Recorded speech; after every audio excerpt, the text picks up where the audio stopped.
Okay, let's dive right into this explainer. We're going to look at what actually happens in those 3 seconds between opening your laptop at a coffee shop and getting online. You absolutely know the exact moment I'm talking about, right? You sit down at the airport gate, open your phone, and a little screen pops up asking you to connect. It's such a mundane, everyday action, but behind that simple screen, there is an entire invisible economy operating right under our noses. So, what is actually happening in those 3 seconds before you get online?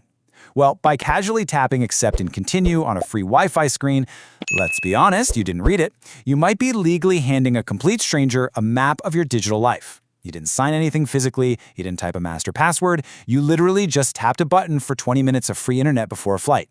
But in those 3 seconds, a massive automated system springs into action. Section 1. The Hidden Wi-Fi Economy. Who's actually running that login page? Because, spoiler alert, it's almost never the airport or the cafe itself. Let's start with how your phone even knows that page is there. When you connect to any Wi-Fi, your device quietly pings a test website in the background. It's basically asking, am I actually connected to the internet, or is this just a dead router? On your home network, the test passes, boom, you're online. But public networks? They are designed to intentionally fail this test and redirect you. That redirection brings you to what's called a captive portal.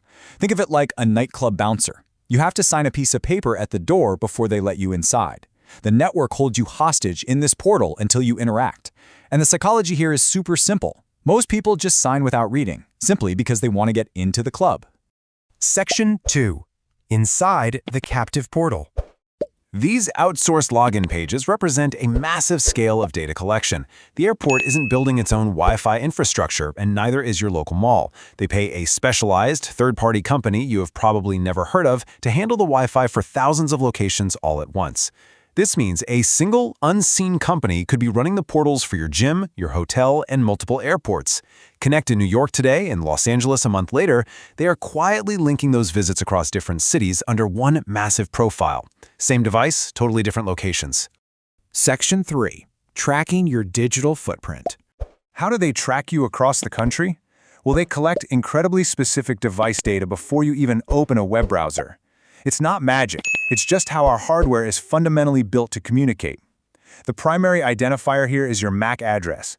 Think of it like a unique serial number permanently baked into your phone's Wi-Fi chip.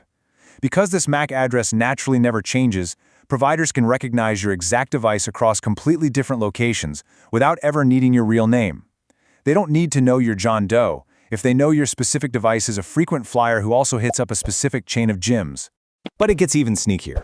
Your phone constantly broadcasts probe requests looking for known networks. It's like your phone is walking through a mall constantly whispering, hey, is my home Wi-Fi here? Is my office Wi-Fi here? Retailers use these exact signals to track how you move through a physical space.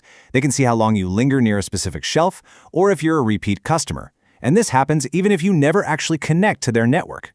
Section 4. The power of inference.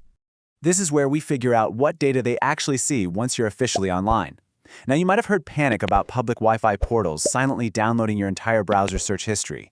Actually, let's clear that up right away. Thanks to modern HTTPS encryption, you know that little padlock icon in your browser, they cannot read your private messages, they cannot steal your passwords, and they definitely aren't downloading your exact full-page browser search history. That part is a myth. But here is the reality. They absolutely can see the metadata and the domain names of the websites you visit. Encryption doesn't hide everything. They do this through something called DNS-level tracking. You see, before an encrypted connection even starts, your device has to ask a directory system for the numerical address of the website. Because of this, the network operator logs the exact sequence and timestamp of every single website you request. It's kind of like sending a locked letter through a translator. They can't read the letter itself, sure, but they absolutely know exactly who you're writing to, how often, and in what order. And this is where the real danger hides: inference.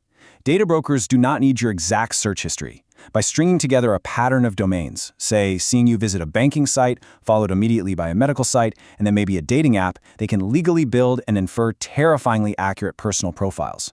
They can deduce financial stress, health concerns, relationship status, or political leanings entirely from the pattern of where you went. They don't need to know what you actually typed while you were there.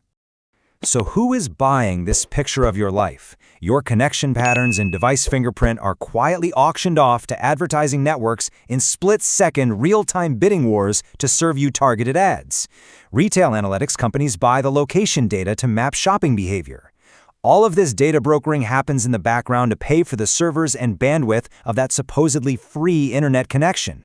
Section 5. Reclaiming your Wi-Fi privacy. Let's look at how you can secure your device without having to avoid public Wi-Fi entirely, because you don't need to go off the grid. You just need the right tools. The absolute biggest game changer is a virtual private network, or VPN. A normal Wi-Fi connection is like that locked letter with a visible destination we talked about. But a VPN wraps all your traffic and those revealing DNS requests inside an encrypted tunnel. It basically becomes a locked letter inside another locked box, which completely blinds the local network provider to which websites you're visiting. So here is your quick action plan to take back control. First, use a VPN. Just do it. Second, stop your phone from automatically joining familiar networks. This prevents attackers from tricking your phone into connecting without your permission. And third, dig into your settings and randomize your MAC address.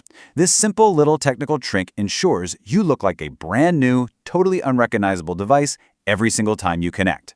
At the end of the day, this is an entire quiet economy built on convenience and tiny print. So the next time you sit down at an airport and see that login page, I want you to pause and ask yourself a question. If you are not paying for this free connection, who is, and what did they just learn about you? Because in a world built entirely on data, free things are never actually free.